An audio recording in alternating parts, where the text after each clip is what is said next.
Hello everyone, welcome to EduTap. So in today's session, we are going to discuss a very important news article that is about the PCA framework, the revision of the PCA framework that is done by the RBI. And PCA is the prompt corrective action for the banks. This is the framework for the banks. Okay, so we will be discussing all about the framework. Before, what was it, and after the revision, what were the changes brought in this PCA framework, this prompt corrective action framework. Okay, so before starting with the news article, please subscribe to our YouTube channel and join our Telegram channel for the PDF of this session. You can get the link of the Telegram channel in the description box below. The mega sale is going on, in which you can get 40% plus 5% off on all these courses, and you can avail this offer by using the code MEGA, and it is going to end today. Okay, so now starting with the news article. See, the RBI has issued a revised PCA framework, the Prompt Corrective Action Framework for banks, to enable supervisory intervention. Okay, because the RBI wants to supervise. See, RBI is the banker of the bank. We can say it is in the apex. It is the apex authority. It is controlling all the banks. We can say. So it wants to supervise. It wants to intervene and supervise so that the banks can maintain their financial health and act as a tool for effective market discipline. The RBI wants to have a effective market discipline so that all the banks work in a disciplined environment. Okay, so that the bank do not get insolvent or something like that. The RBI wants a effective market discipline. It wants to supervise all the banks so that better performance can be done by the banks. So the revised PCA framework will be effective from January 1st, 2022. And see, the objective of this is to enable the supervisory intervention at an appropriate time and require the supervised entity. So it wants to do the supervisory intervention. It wants to intervene at the appropriate time, because if it is too late for the help of the bank, then the bank will get insolvent anyway. So it wants to help the bank at the perfect time and require the supervised entity, that is the institution, to initiate and implement remedial measures, to start taking the remedial measures in a timely manner so that they can restore the financial health. Because if the time is out of the hand, then the bank will get insolvent, then the bank will have to face the repercussions and all. And not only the bank, but the depositors and the people or the consumers that are joined with the bank, they will have to face the bad effects also. So at the timely, so the bank have to take the timely measure. The bank have to take the timely measure, and it will be under the supervision of the RBI. Okay, so that the bank do not get insolvent and the depositors do not have to suffer the repercussions. So now the PCA framework was introduced. See, first time when the PCA framework was introduced was December 2002, and after that in April 2017 it got revised, and now again in 2021 it got revised again. So as a structured early intervention mechanism, it was the intervention mechanism, that is when a bank is on the verge of insolvency, or it is on the verge of going bad, so the RBI can take care of the bank. Okay, so that was the structured early intervention mechanism. Only Central Bank of India remains under the PCA until now. In November is going on now. So in November 2021, we can say till now only Central Bank remains, following Indian Overseas Bank's exit. So in September, the Indian Overseas Bank has exited the PCA, the Prompt Corrective Action Framework, because it has overcame the bad effects that it had. So now it has gone out of the PCA. Now only the Central Bank of India remains under the PCA framework. So the RBI uses the PCA framework to rein in banks, to take care of the banks that have breached certain regulatory thresholds. So we will be understanding those thresholds, those criterias that the bank have not taken care of, and that they have breached some of the regulatory thresholds. That's why they are kept in the PCA framework. In bad loans, in NPAs, we can say, I told you about the bad loans in a previous video also. Bad loans are the loans that go out of the bank and that do not come back, like the interest payment is not coming, or even the principal payment is not coming. So it has turned as a non-performing asset, that is, you have given the money but it is not coming back now. So it has turned into a bad loan. And capital adequacy, we will also understand what is the capital adequacy. So if the banks have breached these thresholds, then the RBI uses the PCA framework. The PCA entails curbs on high risk lending. So PCA take care that now these banks, now the bank that are under the PCA do not take high risk lending because they are already not doing very good. Now if they do more high risk lending, they will be surely become insolvent, or they will have more NPAs. So PCA take care that the high risk lending does not happen under these banks, setting aside more money on provisions, restrictions on management salary. Okay, so more money is kept aside so that if there is a financial distress, so that money can be used to give the depositors, to give to the people. Okay, or that money can be used to get out of that distressed situation. So restrictions on management salary also, because now the RBI has to take care of that more money is saved inside the bank only, the more capital is saved inside the bank only, so that the restriction also happens in the management salary, because it is the fault of the management only that the bank has gone into the direction of insolvency or into the direction of making more NPAs. So while capital, see, before in 2017's framework, I told you in April 2017 the framework got revised. So at that time, capital, the asset quality and the profitability, these were the major criteria for setting the threshold. These were the key areas for monitoring under the PCA, under the prompt corrective action. These were the key areas. But now under the November 2021, the key areas are the capital, the asset quality, the capital and leverage. Okay, so profitability has been reduced from here. Profitability has been removed from the PCA framework. Okay, so this is the major change. Remember this. This is the major change, that profitability has been removed from the major key area. The existing PCA framework is for SCBs, that is scheduled commercial banks.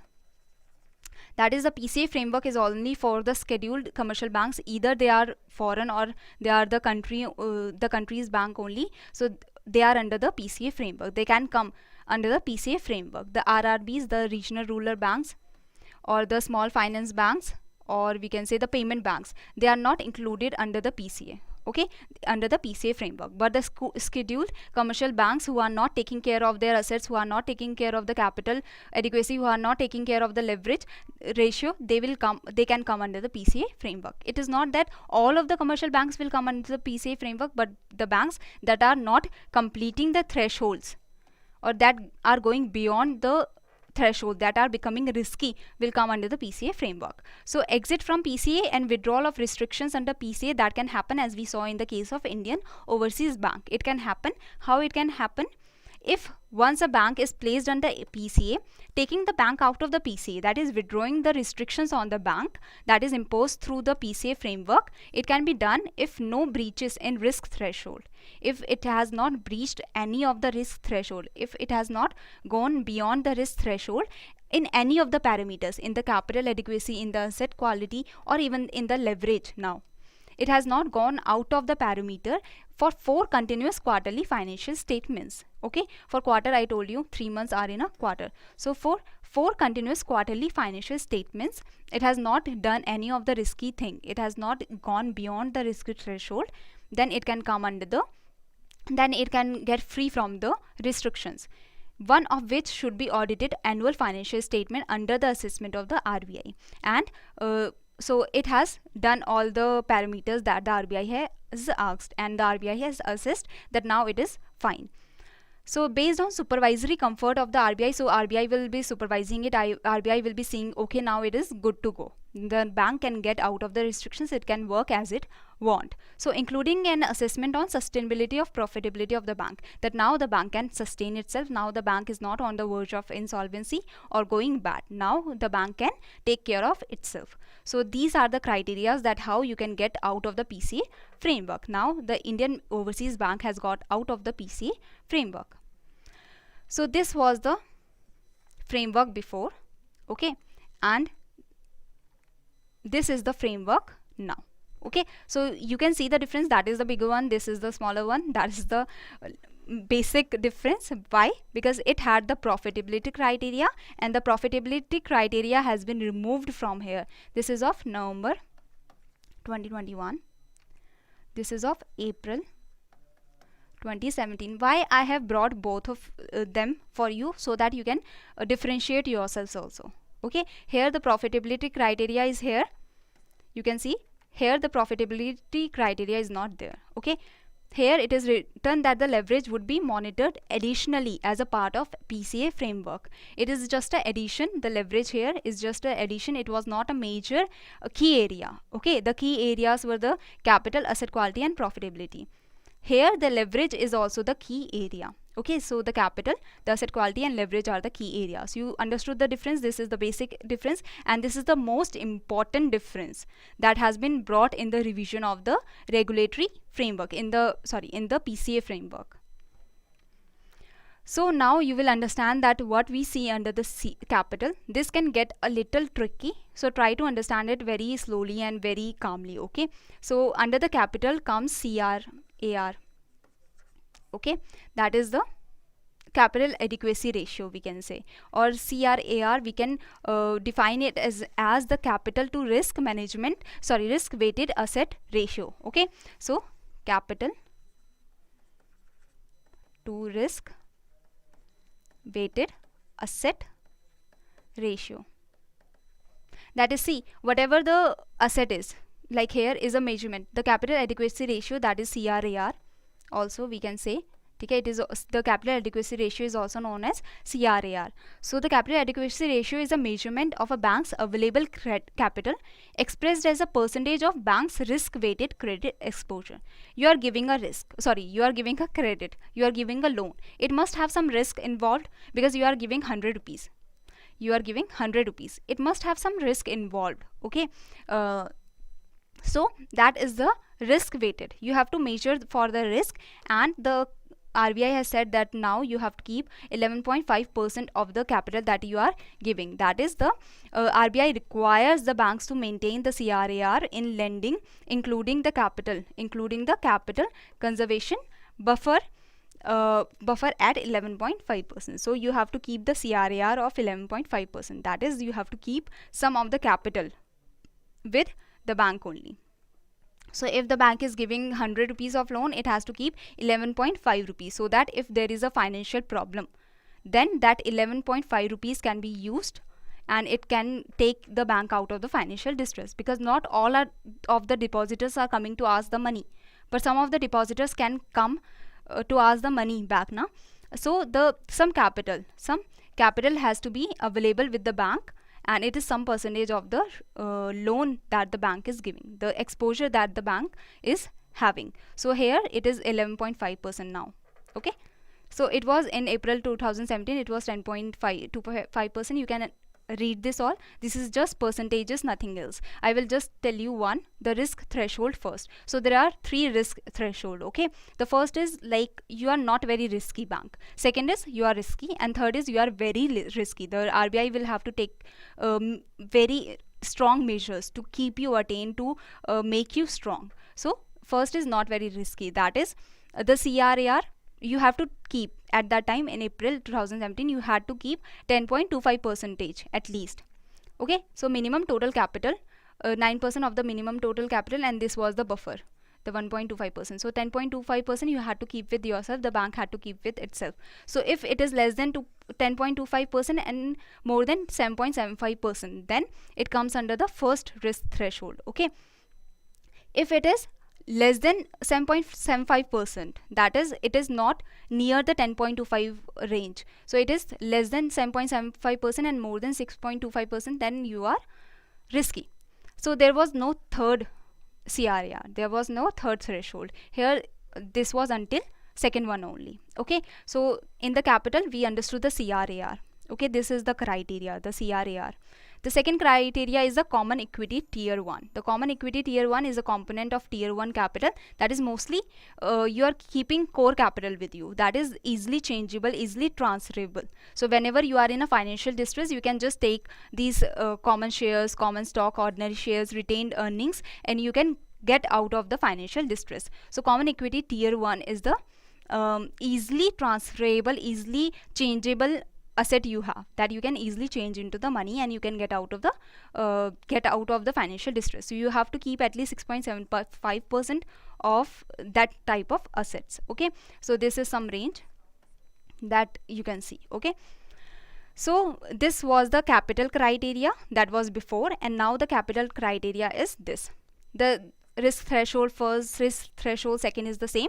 Now you can see that here the CRAR risk threshold third was not there, but now in the new one there is risk threshold 3 also for the CRAR. Okay, so now as well as 11.5%. Before it was 10.25%, now it is 11.5% CRAR that the bank has to keep. So this is the only difference we can say. Then we come to the asset quality. So asset quality can be seen through the NPA, that how much NPA you have.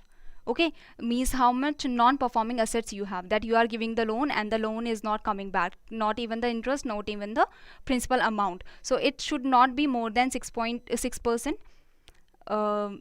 More than, and sorry, if it is more than 6% and less than 9%, then it will be under the risk of first criteria. If it is more than 9% and less than 12%, risk threshold second, and if it is more than 12%, then though you are in the third criteria, then the bank is in the third criteria. Okay, so this is the NPA. This is same as now.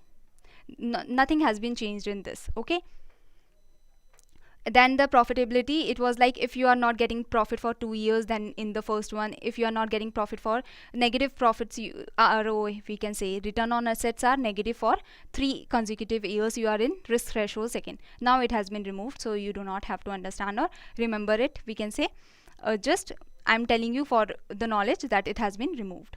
So leverage, now we will see the leverage. So what is the leverage? So here we are talking about the minimum tier 1 leverage ratio. Okay, so this is the percentage of the capital measure the exposure measure. So it is the capital, it is the tier 1 capital, tier 1 core capital, that is the capital that is easily transferable, that is easily changeable into whenever you are in a financial distress situation upon total assets. Total assets of a bank is the loan the bank has given. It is asset for the bank. Now it is a liability for the person that is taking the loan, but it is a asset for the person that is giving the loan. So it is a asset for the bank. So I am giving the loan, so that is a asset for me because I will be getting some profit out of it. So the loan are the total assets, securities the bank is holding, any asset that the bank is holding. So how much is the core capital? How much is the I have the total assets of 1000 rupees and I am keeping 100 as a money in my hand, as a easily changeable money in my hand. So this is like 0.1% I am keeping, 0.1 I am keeping.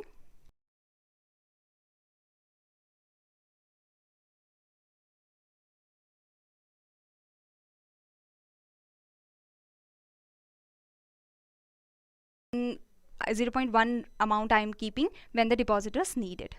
So this is the ratio we can say. So leverage ratio is how much the bank has the leverage to transfer or leverage to take care of itself when it is in a financial distress situation. So it can use its core capital and it has to keep some amount of the leverage. So it was like nearly 5.5% it has to keep according to the RBI.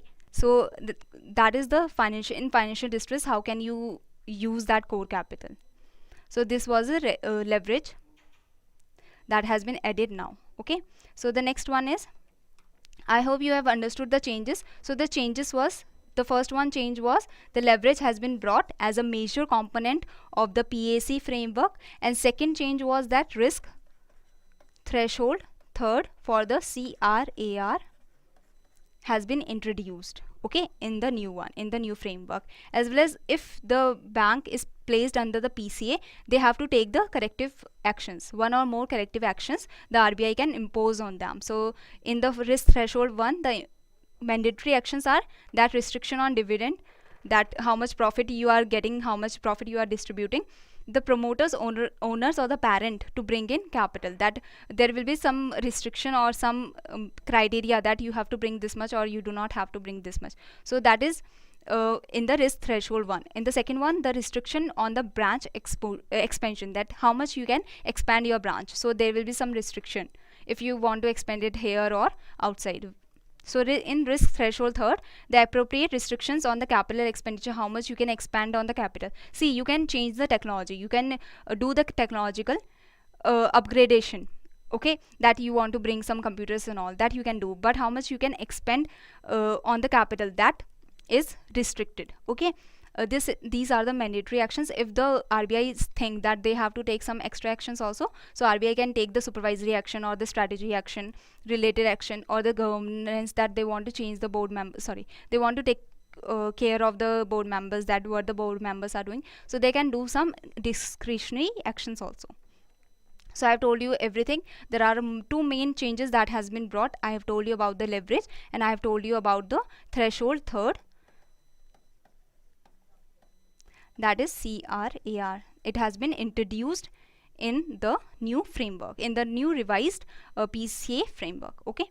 I hope you have understood it all. It was a little tricky concept, but just try to remember these two things, because these two things are the main. I have told you the definition and all, so you can, this was the part of the static, the definition, so you can go back and search it more if you want. Otherwise, this is enough for you for the current, from the current affair point of view, okay. Thank you very much. If you have any query, you can mail us here. Thank you.